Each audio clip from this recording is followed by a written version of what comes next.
네, 오늘 말씀은 그리스도 안에서라는 말씀을 통해서 함께 은혜를 나누도록 하겠습니다. 영어에서는 누군가를 믿는다라고 말할 때 believe in을 씁니다. 원래 believe 단어는 뒤에 전치사 in을 동반할 수 없는 단어입니다. believe 동사 뒤에 전치사 in을 동반하는 이유는 헬라어에서 믿음의 뜻을 가진 피스티스라는 단어가 항상 전치사 in과 함께 쓰이기 때문입니다. 성경에서 누군가를 믿는다라고 말하는 것은 누군가에 속해 있다라는 뜻이기도 합니다. 우리가 예수님을 믿는다라고 고백하는 것은 우리가 그리스도 안에 속해 있음을, 그리스도와 연합되어 있음을 고백하는 것과 같기도 합니다. 믿음은 우리를 그리스도 안으로 데리고 갑니다. 그리스도와 연합을 이루게 합니다. 여러분이 예수님의 십자가의 죽음과 부활을 믿으면 여러분이 그리스도 안에 들어가서 그리스도와 하나가 되었기 때문에 그리스도의 죽음이 여러분의 죽음이 되어지고 그리스도의 부활이 여러분의 부활이 되게 되어집니다. 에베소서 말씀은 총 6장으로 되어 있는데 그리스도 안에서라는 표현이 30여회 정도 나오는 것을 볼 수 있습니다. 오늘 우리가 읽었던 본문에서도 그리스도 안에서라는 표현이 3번이나 등장하는 것을 볼 수 있습니다. 바울은 자신의 서신서에서 160번 정도 그리스도 안에서라는 표현을 쓰고 있는 것을 볼 수 있습니다.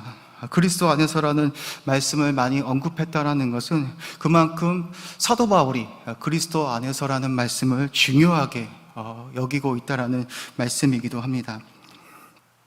모든 사람들은 그리스도와 예수 안에 있어야만 하늘의 모든 신령한 복을 받을 수 있습니다. 그리스도 밖에 있을 때에는 하늘에 속한 모든 신령한 은혜들을 받을 수가 없습니다. 왜냐하면 하나님은 오직 예수 그리스도를 통해서만 하늘의 신령한 복들을 주시기로 그렇게 약속하셨기 때문입니다. 요한복음 15장 말씀을 보면 예수님은 자신을 참 포도나무라 말씀하시면서 참 포도나무인 자신에게 가지들이 붙어 있지 않는 것이라면 아무것도 할 수 없다라고 말씀합니다. 제가 요한복음 15장 4절에서 6절까지의 말씀을 한번 읽어보도록 하겠습니다. 내 안에 거하라 나도 너희 안에 거하리라. 가지가 포도나무에 붙어 있지 아니하면 스스로 열매를 맺을 수 없음같이 너희도 내 안에 있지 아니하면 그러하리라. 나는 포도나무여 너희는 가지라. 그가 내 안에 내가 그 안에 거하면 사람이 열매를 많이 맺나니 나를 떠나서는 너희가 아무것도 할 수 없음이라. 사람이 내 안에 거하지 아니하면 가지처럼 밖에 버려져 마르나니 사람들이 그것을 모아다가 불에 던져 살아느니라 라고 말씀하고 있습니다. 예수님은 자신 안에 거하지 않은 가지들마다 아무것도 할 수 없다 말씀하시며 스스로 열매를 맺을 수 없다라고 말씀하십니다.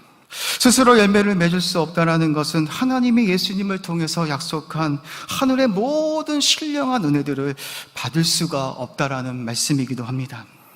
예수님을 통해서 얻게 되는 구원도 영생도 제사함의 은총도 하나님의 자녀됨도 누릴 수가 없다라는 말씀이기도 합니다. 우리가 하늘의 모든 신령한 복들을 누리기 위해서는 그리스도 안에 있어야 합니다. 그리스도와 연합된 자가 되어야 합니다. 사랑하는 성도 여러분, 우리가 어떻게 이로운 자가 되었습니까? 우리의 공로입니까? 우리의 노력입니까? 우리가 신앙생활을 열심히 해서 이렇게 되어지지 않았습니다. 우리가 예수님을 믿는 믿음을 통하여서 그리스도와 연합된 자가 되었기 때문에 이롭다 칭함을 받게 되었다라고 말씀하고 있습니다. 우리가 그리스도 안에 예수 안에 있기 때문에 그리스도의가 우리에게 전가되어서 우리가 위롭다 칭함을 받게 되었다라고 말하고 있습니다. 우리가 예수 그리스도 안에 있는 것이라면 오늘 우리가 죽는다 할지라도 우리 또한 예수님께서 입으신 부활의 영광을 우리 또한 잊게 될 것이라고 말씀합니다. 왜 그렇습니까? 예수님께서 부활의 첫 열매가 되어주셨기 때문에 저와 여러분이 예수 그리스도 안에 있는 것이라면 오늘 죽는다 할지라도 예수님처럼 부활의 영광을 잊게 되는 것입니다. 그래서 성경은 예수 안에서 죽은 자들이 복되다라고 말씀하고 있는 것입니다. 그것뿐입니까? 우리가 죽은 이후에는 하늘의 영원한 기업들을 이어받게 될 것이라고 그렇게 말씀하고 있습니다. 우리가 예수님을 통해서 하나님의 자녀가 되었기 때문에 죽음 이후에는 하늘의 영원한 기업들을 상속받게 되어지는 하나님의 자녀가 될 것이라고 우리에게 말씀하고 있습니다. 히브리서 9장 15절 말씀입니다. PPT도 있습니다. 이로 말미암아 그는 새 언약의 중보자시니 이는 첫 언약 때에 범한 죄에서 속량하시고 죽으사 부르심을 입은 자로 하여금 영원한 기업의 약속을 얻게 하려 하심이라 라고 말씀합니다. 예수님께서 이 땅에 오셔서 십자가에서 죽으신 것은 우리 죄를 속량하시기 위해서입니다. 여러분, 속량이 무엇입니까? 예수님께서 값을 치르셔서 죄의 정이었던 우리들을 사셔서 하나님의 자녀로 삼아 주셨다라는 말씀이기도 합니다. 예수님은 자신의 죽음을 통해서 우리의 죄를 속량해 주시고 예수 그리스도 안에서 하늘의 영원한 기업들을 누릴 수 있도록 은혜를 베풀어 주신 것입니다. 이 모든 것들이 예수 그리스도 안에서 이루어질 것이라고 말씀하고 있습니다. 사랑하는 성도 여러분, 이 사실이 얼마나 기쁘고 감사한 일입니까? 사도 바울은 그리스도 안에서 누리게 되는 축복을 알고 하나님을 찬송했습니다. 찬송하리로다 하나님 곧 우리 주 예수 그리스도의 아버지께서 그리스도 안에서 하늘에 속한 모든 신령한 복을 하나님의 자녀들에게 주실 것을 알면서 하나님을 향해서 찬송했다라고 말씀하고 있습니다. 여러분들은 어느 때에 가장 기쁘십니까? 어느 때에 감사의 찬송이 나오십니까? 어느 곳에 집을 샀는데 집값이 많이 오를 때입니까? 여러분의 자녀들이 좋은 대학, 직장에 들어갔다라는 소식을 들을 때에 기쁨이 되어지고 감사의 찬송이 나옵니까? 그런데 문제는 많은 그리스도인들이 그리스도 안에서 누리는 하늘의 신령한 은혜들보다는 세상적인 것들에 더 많은 관심을 두고 살아가고 있다는 것이 문제입니다. 저는 하나님께서 여러분들에게 이 땅을 살아가는 동안 땅에 기름진 것들로 여러분들에게 축복해 주시기를 원하지만 여러분이 더 귀하고 값지게 여겨야 할 것은 예수 그리스도 안에서 받는 하늘의 신령한 그 복과 은혜들을 더 귀하게 여기며 살아가시는 주님의 백성들 되시기를 주님의 이름으로 축복합니다. 몇몇 그리스도인들 중에는 하늘의 신령한 은혜들보다는 세상적인 복들을 얻기 위해서 신앙생활을 하는 사람들이 있습니다. 언젠가 어떤 목사님의 강의를 듣다가 이분이 이런 이야기를 했습니다. 이분도 세미나에서 어떤 학자가 이야기하는 것을 들었는데 이 학자가 이런 말을 했다라고 합니다. 서울 강남의 교회들을 분석해 보니 강남에는 두 부류의 청년들이 예배를 드린다라고 합니다. 11시 예배에 2시 예배에 참여하는 청년들이 있는데 11시 예배에 참석하는 청년들은 대부분 중직자 자녀들이라고 합니다. 이 청년들이 11시 예배에 참석하는 이유는 다 그런 것은 아니겠지만 결혼 상대자를 찾기 위해서라고 합니다. 괜찮은 집안의 아들, 딸들을 사위와 며느리로 삼아서 사회적으로 더 견고한 카르텔을 형성하기 위해서 자녀들을 11시 예배에 참여시킨다라고 합니다. 교회도 이런 식으로 흘러가고 있습니다. 하나님이 베푸신 구원의 간격이 너무나 커서 삼위일체 하나님을 예배해야 하는 것이 교회임에도 불구하고 다른 목적으로 신앙생활을 하는 사람들이 너무 많이 있다는 것이 참 안타까운 현실이기도 합니다.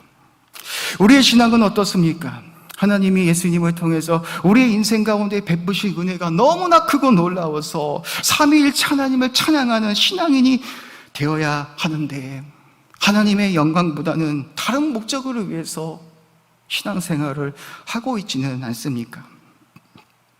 바울은 하나님이 예수 그리스도를 통해서 하늘에 속한 모든 신령한 복을 주신 것이 너무나 감사하고 감격스러워서 하나님을 찬송했습니다. 오늘 3절 말씀을 통해서 찬송하리로다 하나님 곧 우리 주 예수 그리스도의 아버지께서 그리스도 안에서 하늘에 속한 모든 신령한 복을 우리에게 주신 것에 대해서 찬송했다라고 말씀하고 있습니다. 여러분, 바울이 어떤 사람입니까? 모든 것을 다 다 가진 사람이었습니다. 가말리엘 문학생으로 최고의 지성을 가진 사람이었습니다. 율법으로는 흠이 없을 만큼 율법을 완벽하게 지킨 바리새인 중에 바리새인이었습니다.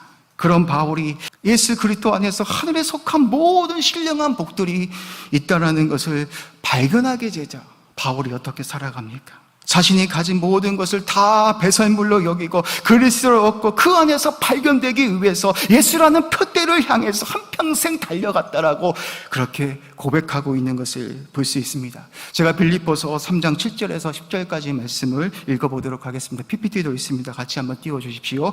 그러나 무엇이든지 내게 유익하던 것을 내가 그리스도를 위하여 다 해로 여길 뿐더러 또한 모든 것을 해로 여김은 내 주 그리스도 예수를 아는 지식이 가장 고상하기 때문이라. 내가 그를 위하여 모든 것을 잃어버리고 배설물로 여기면 그리스도를 얻고 그 안에서 발견되려 하매니 내가 가진 이는 율법에서 난 것이 아니요 오직 그리스도를 믿음으로 말미암은 것이니 곧 믿음으로 하나님께로부터 나니라. 내가 그리스도와 그 부활의 권능과 그 고난에 참여함을 얻고자 하여 그의 죽으심을 본받아. 13절과 14절 말씀 계속해서 읽어보도록 하겠습니다. 형제들아 나는 아직 내가 잡은 줄을 여기지 아니하고 오직 한 일 즉 뒤에 있는 것을 잊어버리고 앞에 있는 것을 잡으려고 표대를 향하여 그리스도 예수 안에서 하나님이 위에서 부르신 부름의 상을 위하여 달려가노라라고 고백하고 있습니다.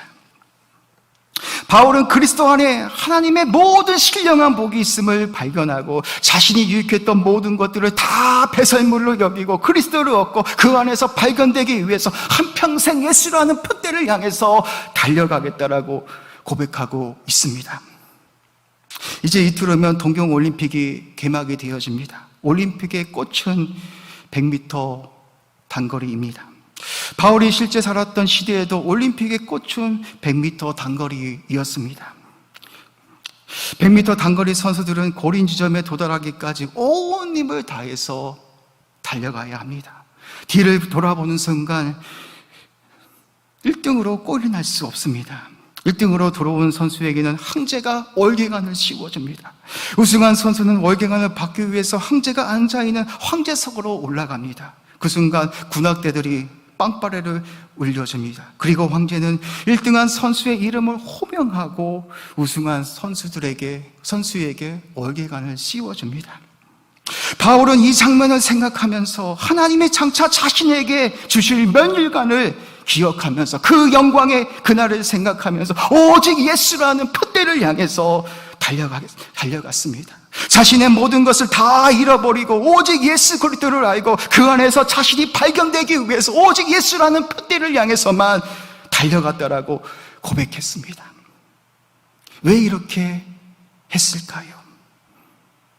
자신이 예수 안에 있을 때 하나님이 예수님을 통해서 하늘의 모든 신령한 복들을 자신에게 주실 것을 확신하고 믿었기 때문에 그는 오직 예수라는 표대를 향해서만 달려갔다라고 고백하고 있습니다. 바울은 그 은혜들을 자신만 누리는 것이 아니라 그 은혜들을 알지 못하는 자들에게 주고 싶어 했습니다. 바울이 복음을 전하다 얼마나 많은 고난을 당합니까? 고린도후서 11장은 바울의 고난장이라고 합니다.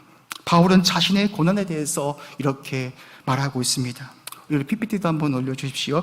내가 수고를 넘치도록 하고 옥에 갇히기도 더 많이 하고 매도 수없이 맞고 여러 번 죽을 뻔하였으니 유대인들에게 40에서 하나 감만매를 5번 맞았으며 3번 태장으로 맞고 1번 돌로 맞고 3번 파선하고 일주일을 깊은 바다에서 지냈으며 여러 번 여행하면서 강의 위험과 강도의 위험과 동족의 위험과 이방인의 위험과 사내의 위험과 강야의 위험과 바다의 위험과 거짓 형제 중에 위험을 당하고 또 수고하며 애쓰고 여러 번 자지 못하고 줄이며 목마르고 여러 번 굶고 춤고 헐벗었다라고 고백하고 있습니다. 바울은 살소망이 끊어지는 고난의 순간이 있었지만 그리스도 안에서 자신이 발견되기 위해서 예수라는 표대를 향해서 한평생 달려갔다라고 고백하고 있습니다. 주님 앞에 서는 마지막 그날 주님께서 자신의 이름을 불러주면서 자신에게 면류관을 씌워줄 그 영광들을 생각하면서 모든 고난과 어려움들을 이기고 오직 예수라는 표대를 향해서 달려갔다라고 고백했습니다. 그날을 생각하면 바울은 너무나 감격스럽고 그것만으로 너무나 기뻤고 그것만으로 찬송할 수 있었습니다.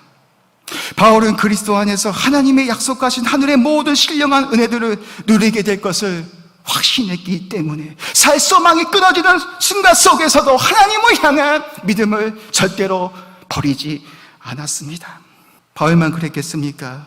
초대교회 신자들도 그랬습니다.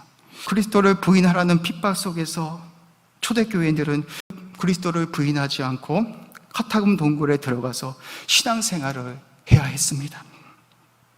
어두컴컴한 동굴 속에서 무슨 소망이 있겠습니까?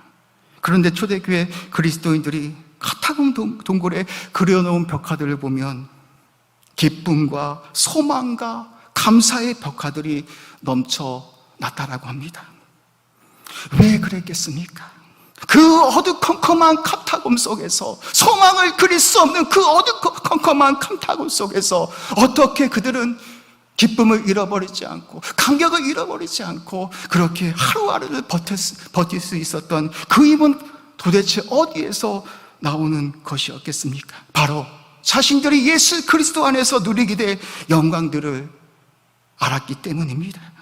지금 자신들이 받는 고난들은 장차 하나님께서 주실 영광들과 비교하면 너무나 하찮은 것들이라는 것을 알았기 때문에 그 어두컴컴한 그 감타금 속에서도 그리스도를 부인하지 않고 주님께 서는 그날을 믿음으로 기다렸다라고 고백하고 있습니다. 사랑하는 성도 여러분, 예수님은 이 세상의 것들과는 비교할 수 없는 가장 귀한 보화입니다. 마태복음 13장 44절 말씀에 보면 천국은 밭에 감추인 보화와 같다라고 그렇게 말하고 있습니다.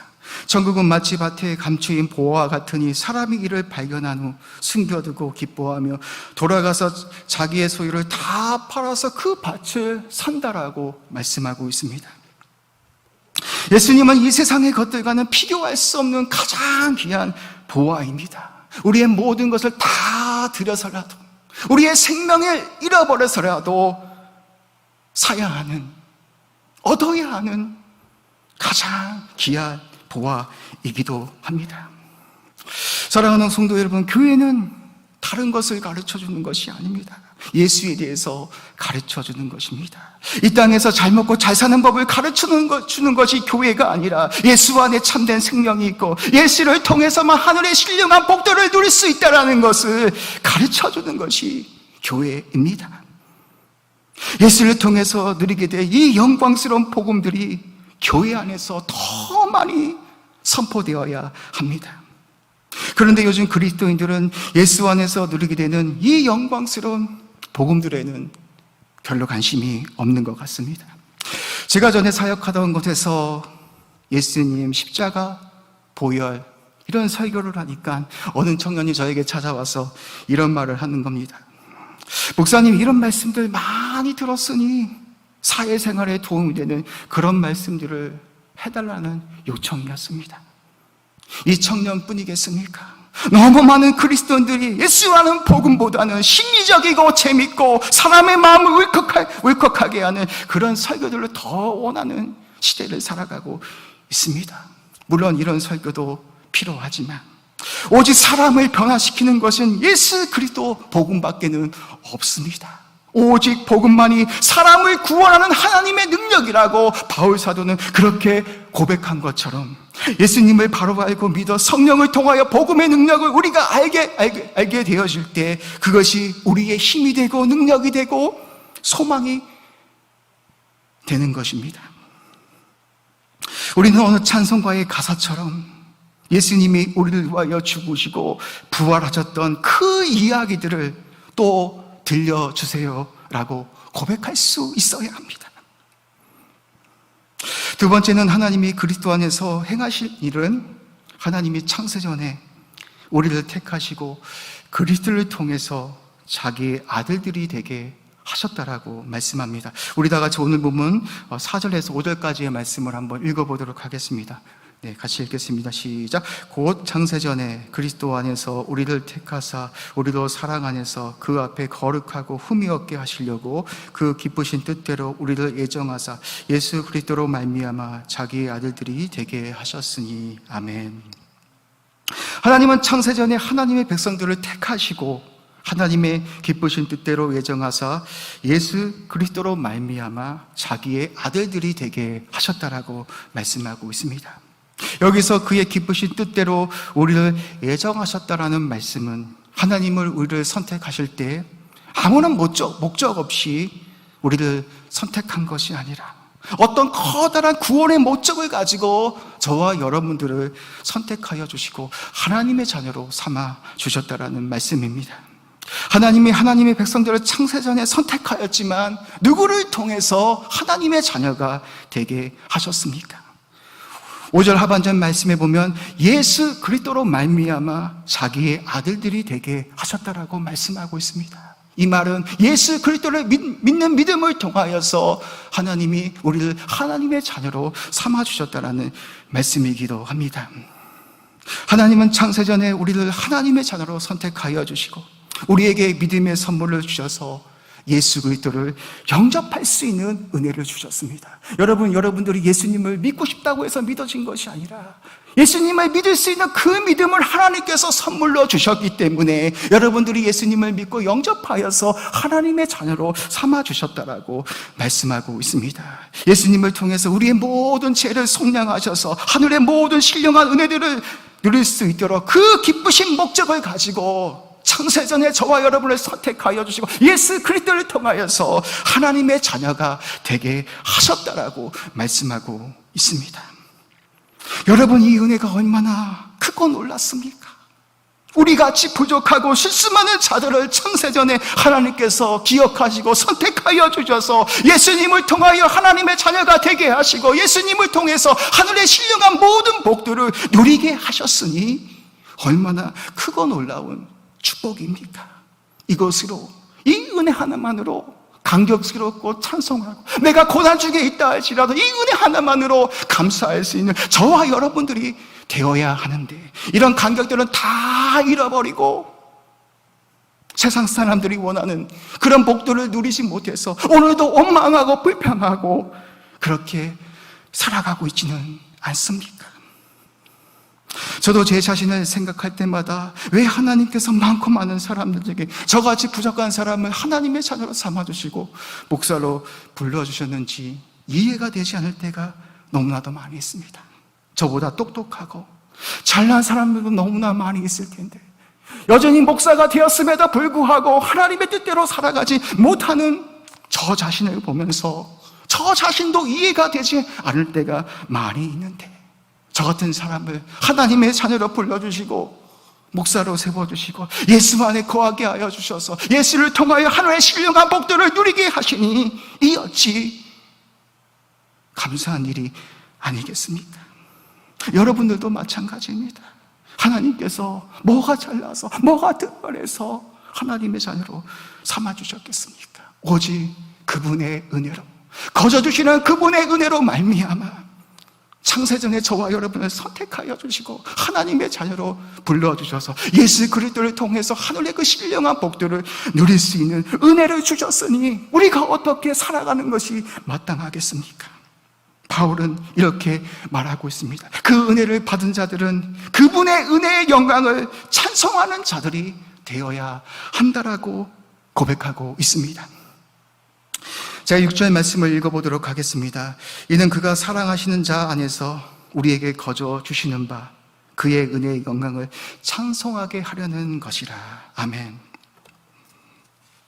하나님이 우리들을 그리스도 안에서 하나님의 자녀로 불러주신 것은 하나님이 그리스도를 통해서 베푸신 그 은혜의 영광들을 찬송하기 위해서라고 말씀하고 있습니다. 하나님이 예수 그리스도를 통하여 베푸신 은혜들을 알지 못하는 것이라면 우리는 하나님의 은혜에 대해서 찬송할 수도 없고 감사할 수도 없고 감격할 수도 없습니다. 하지만 그리스도 안에 이 세상의 것들과는 비교할 수 없는 엄청난 보화들이 감추어져 있다는 사실을 발견하는 자들만이 하나님의 은혜의 영광을 찬송하며 주님의 오심을 기다릴 수 있는 사람들이 될 수 있습니다. 찰스 웨슬리가 하나님의 은혜를 발견하고 다음과 같은 찬송을 썼습니다. 만입이 내게 있으면 그립다 가지고 내 구주 주신 은총을 늘 찬송하겠다라고 그렇게 고백했습니다. 사랑하는 성도 여러분, 찰스 웨슬리의 고백이 우리의 고백이 되어야 하지 않겠습니까? 만입이 우리에게 주어진다 할지라도 하나님이 우리에게 베푸신 그 은혜들을 우리는 다 담을 수 없는 그런 자들입니다. 바다의 먹물을 삼는다 할지라도 하나님께서 베푸신 그 은혜와 사랑을 우리는 다 기록할 수 없는 그런 자들입니다. 이 세상에서 가장 큰 축복과 은혜는 저와 여러분이 예수 그리스도 안에 있다라는 사실입니다. 우리가 예수 그리스도 안에 있기 때문에 우리는 가장 안전한 사람들입니다. 우리가 예수 그리스도 안에 있기 때문에 더 이상 죽음도 우리를 정복할 수 없습니다. 우리가 그리스도와 연합되어 있기 때문에 우리가 연약하고 실수하고 넘어진다 할지라도 마귀는 더 이상 우리를 참수할 수 없습니다. 왜 그렇습니까? 하나님은 항상 연약하고 부족한 나를 보시는 것이 아니라 항상 예수를 통해서 나를 보아주시기 때문에 내가 실수하고 넘어진다 할지라도 그분은 여전히 우리를 향해서 미쁘다, 내 자녀다 라고 여겨주십니다. 우리는 예수 안에 있기 때문에 이 땅을 살아가면서 하늘의 모든 신령한 은혜들을 누리게 되어질 것입니다. 성령께서 여러분에게 구원의 날까지 인쳐주셔서 여러분과 동행하시고 여러분이 힘들고 외롭고 낙심되어질 때에 성령께서 용기를 북돋아 주셔서 하늘을 소망하게 하셔서 그 믿음의 경주를 끝까지 경주할 수 있도록 성령께서 여러분과 영원토록 함께 하실 것입니다. 그리고 이 땅을 마친 이후에는 예수 그리스도를 통하여 하늘의 영원한 기업을 잊게 되는 그런 은혜들을 잊게 될 것입니다. 여러분 한번 그 순간을 생각해 보십시오. 우리가 이 땅을 다 믿음의 경주를 다 싸우고 하나님 앞에 그 서는 그날 저와 여러분의 이름을 불러주면서 수고했다 누구누구야 그렇게 말씀해 주시면서 생명의 면류관을 씌워주는 그날을 한번 생각해 보십시오. 그날이 우리 안에 오게 될 것이라고 오직 예수 그리스도 안에 있는 자들에게는 그런 은혜가 주어지게 될 것이라고 우리에게 약속하고 있습니다. 그렇습니다. 이 세상에서 가장 큰 은혜와 축복은 우리가 예수 그리스도 안에 있다라는 사실입니다. 그 사실을 잊지 마시고 힘들고 어렵다 할지라도 내가 예수 그리스도 안에 있기 때문에 그 어느 것도 끊을 수 없음을 여러분들이 믿으시면서 그 하나님을 신뢰하며 믿음으로 살아가시는 주님의 자녀들 되시기를 주의 이름으로 축복합니다. 기도하겠습니다.